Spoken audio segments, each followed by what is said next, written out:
Chicken fried rice வீட்லேயே நல்லா ஹெல்த்தியாக வெஜிடபிள்ஸ் எல்லாம் அதிகமாக போட்டு நல்லா டேஸ்ட்டாக எப்படி செய்யுதுன்னு பார்க்கலாம். நான் 1/2 கிலோ எலும்பு இல்லாத சிக்கன் வாங்கியிருக்கேன். இதை போல் சின்ன சின்ன பீஸாக கட் பண்ணி வாங்கிக்கோங்க. 1/2 டீஸ்பூன் அளவுக்கு மிளகாய் தூள் சேர்த்துக்கலாம். 1/2 டீஸ்பூன் அளவுக்கு காஷ்மீர் மிளகாய் தூள் சேர்த்துக்கலாம். மல்லித்தூள் 1/2 டீஸ்பூன் அளவுக்கு சேர்த்துக்கலாம். பெப்பர் 1/2 டீஸ்பூன், இஞ்சி பூண்டு பேஸ்ட் 1 டீஸ்பூன் சேர்த்துக்கலாம். கொஞ்சமா மஞ்சத்தூள் சேர்த்துக்கலாம். தேவையான அளவு உப்பு, 1 முட்டை எடுத்துருக்கேன், இதெல்லாம் சேர்த்துடலாம். இப்போ இதெல்லாம் சேர்த்து நல்லா மிக்ஸ் பண்ணிடுங்கம்மா. 1 டேபிள் ஸ்பூன் அளவுக்கு கார்ன்ஃபிளவர் மாவு சேர்த்துக்கலாம். இந்த அளவுக்கு நல்லா மிக்ஸ் பண்ணிட்டு இப்போ ஒரு பேன்ல சிக்கன் பொரிக்கிற அளவுக்கு எண்ணெய் சேர்த்துருங்க. இப்போ ஒரு பீஸா எடுத்து நம்ம சேர்த்துக்கலாம். கொஞ்ச நேரம் வெந்ததுக்கு அப்புறம் திருப்பி விடலாம். சிக்கன் நல்லா வெந்திருக்கு. இந்த ஸ்டேஜ்ல நீங்க எடுத்துடலாம். அதே பேன்ல 1 டீஸ்பூன் அளவுக்கு எண்ணெய் சேர்த்துலாம். 4 முட்டை உடைச்சு ஊத்திருக்கேன். கூடவே 1 சிட்டிக்கு அளவு உப்பு, 1 சிட்டிக்கு அளவு பெப்பர் கலக்கி வச்சிருக்கேன்.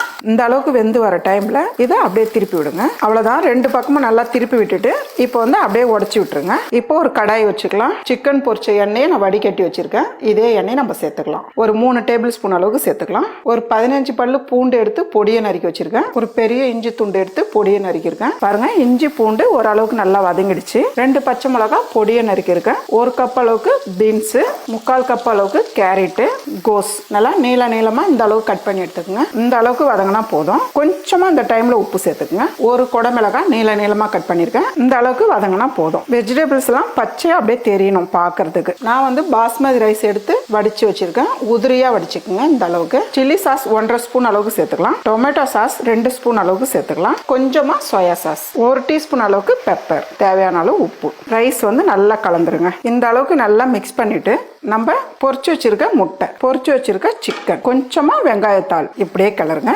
அவ்வளவுதாம்மா. ரொம்பவே டேஸ்டான சிக்கன் ஃப்ரைட் ரைஸ் ரெடி.